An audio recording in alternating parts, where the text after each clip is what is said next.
Sino nga ba ang mag-aakala na ang dating tinulungan lamang noon ni Pugong Biyahero ay isa na rin ngayon sa mga pinapanood at sinusubaybayan natin dito sa YouTube? Alam niyo naman na yung mga matatandang naghihirap, yun ang kahinaan ko. Ang dami mga sinasabi, sana umayaman lang ako marami din akong matulungan. Si tatay sana yung pupuntahan ko kanina, wala siya doon. Baka next time, nagbalik ka rin sa Davao na makita natin siya ulit at siya yung, pupuntahan. Maraming ang PB team supporters ang nagmamahal, at todo sumuporta dito kay Kristna. Dahil sino ba naman ang hindi mapapahanga sa kanya, isang simpleng babae na masipag, palatawa, at mapagmahal sa kanyang pamilya. At isa sa mga nagtulak kay Kristna, na pasukin ang mundo ng pagbablog, ay ang kanyang pangarap, na muling mabili ang lupang napunta na sa ibang tao, lupang minsang naging bahagi ng kanilang pamilya. Ano mo nga dun sa unang sahod mo? Yun, ang lupa. Tutubusin. Ayun, kasi may lupa po siyang gusto niyang maibalik sa kanyang pamilya. So, kailangan mabili yun, mabalik sa kanila. At makikita nga natin sa mga kilos ni Kristna, na nagsisipag siyang mag-vlog, upang makapag-upload ng video araw-araw, nang sa ganon, ay kumita siya ng malaking halaga, upang makaipon ng pera, para mabili ulit ang kanilang lupa. So yun mga idol, si Kristna nga pala ngayon, ay meron ng total video views sa kanyang YouTube channel na umabot na, sa 9,465,840. At merong subscribers na umabot na, sa 72,900 subscribers, sa kasalukuyan. Kaya naman sa video na ito, ay ating pag-uusapan at aalamin, kung magkano na nga ba, ang latest estimated sahod ni Kristna sa YouTube, ngayong 2026. At gamit ang public website na mula sa Social Blade, ay ating malalaman o makikita, ang latest estimated sahod ni Kristna sa YouTube. At sa mga hindi pa nakakaalam, ang Social Blade nga pala, ay isang public website, na kung saan kahit sino, ay pwedeng tumingin sa analytics, at estimated earnings, ng isang YouTuber, or influencer. At narito, ang YouTube Analytics ni Kristna o Pekeng Koreana, na mula sa public data, ng Social Blade. Dito sa kanyang subscribers, ay nasa 73,000 na. Video uploads naman, ay nasa 72 na. Total video views naman, ay nasa 9,200,000 na. At ginawa ni Kristna ang kanyang YouTube channel, noong November 19, 2025. At dito naman sa baba mga idol, ang total grade niya, ay nasa letter C positive. Social Blade rank, ay pang 306,709. Subscriber rank, ay pang 2,506. Video views rank naman, ay pang 1,723,072. At dito naman, sa country rank at category rank, ay wala pang nakalagay. So yun mga idol, dito naman tayo sa subscribers ni Kristna noong last 30 days, ay merong pumasok na 7,700 subscribers. At dito naman, sa video views ni Kristna noong last 30 days, ay merong pumasok na 2,700,000 views.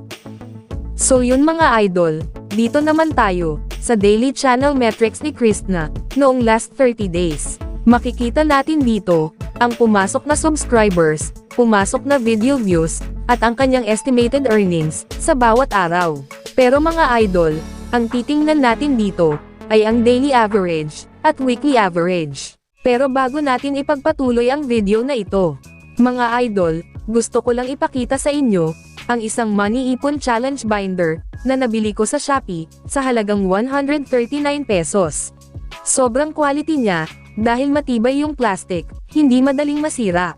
Meron itong 100 pages, at kung tig 50 pesos ang ilagay mo at napuno mo ito, ay meron kang 5,000 pesos. Pero syempre, kayo na bahala, kung anong gusto nyong ilagay na pera. Kung gusto nyong bumili nito, e-click nyo lang ang more sa ibaba ng video. Tapos e-click mo itong Shopee link, pagkatapos mong e-click ang Shopee link, ay mapupunta ka na sa Shopee, at diretso ka na sa item, na Money Ipon Challenge Binder. Dito mga idol, pwede kang mamili ng color, merong blue, pink, green, purple, dark green, at black. At kung meron ka nang nagustuhan na color, e-click mo lang ang buy. Umpisahan na nating mag-ipon mga idol, para sa kinabukasan. So yun mga idol, back to the video na tayo. Simulan natin dito, sa daily average. Dito sa subscribers ni Kristna sa loob ng isang araw, ay merong pumasok na 257 subscribers. At sa video views naman ni Kristna sa loob ng isang araw, ay merong pumasok na 89,125 views. At dito naman, sa estimated earnings ni Kristna sa loob ng isang araw, simula dito sa lowest, ay merong pumasok na $89 hanggang sa highest na umabot ng $178. At kung i-convert natin ito sa Philippine Peso, ang katumbas nga pala ng $1 sa Philippine Peso ngayon ay nasa 59 pesos. So yun mga idol, ang katumbas ng $89 sa Philippine Peso ay nasa 5,251 pesos. Ito ang posibleng kikitain ni Kristna sa loob ng isang araw, sa lowest estimated earnings. At ang katumbas naman, ng $178 sa Philippine Peso, ay nasa 10,502 pesos. Ito naman, ang posibleng kikitain ni Kristna sa loob ng isang araw, sa highest estimated earnings. So yun mga idol, dito naman tayo, sa weekly average. Dito sa subscribers ni Kristna sa loob ng isang linggo, ay merong pumasok na 314 subscribers. At sa video views naman ni Kristna sa loob ng isang linggo, ay merong pumasok na 126,593 views. At dito naman, sa estimated earnings ni Kristna sa loob ng isang linggo, ay merong pumasok na $886 hanggang sa highest na umabot ng $1,800. At kung i-convert natin ito sa Philippine Peso, ang katumbas ng $886 sa Philippine Peso ay nasa 52,274 pesos. Ito ang posibleng kikitain ni Kristna sa loob ng isang linggo, sa lowest estimated earnings. At ang katumbas naman, ng $1,800 sa Philippine Peso, ay nasa 106,200 pesos. Ito naman, ang posibleng kikitain ni Kristna sa loob ng isang linggo, sa highest estimated earnings. So yun mga idol, dito naman tayo, sa monthly estimated earnings. At uulitin ko lang mga idol, ang impormasyon na inyong napapanood, ay isang estimated earnings lamang. So yun mga idol, simula dito sa lowest, ay merong pumasok na $2,700 hanggang sa highest na umabot ng $5,300. At kung i-convert natin ito sa Philippine Peso, ang katumbas ng $2,700 sa Philippine Peso ay nasa 159,300 pesos.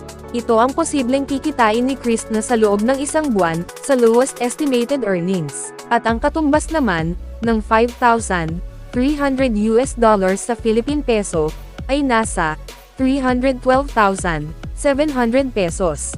Ito naman, ang posibleng kikitain ni Kristna sa loob ng isang buwan, sa highest estimated earnings. Ngunit sinasabi ko na sa inyo mga idol, ang impormasyon na inyong napapanood, ay isang estimated earnings lamang. At kung napapaisip kayo, kung saan nanggaling, ang lowest estimated earnings at highest estimated earnings, nagmula po yan sa RPM, or revenue per 1,000 views, na $1 at $2.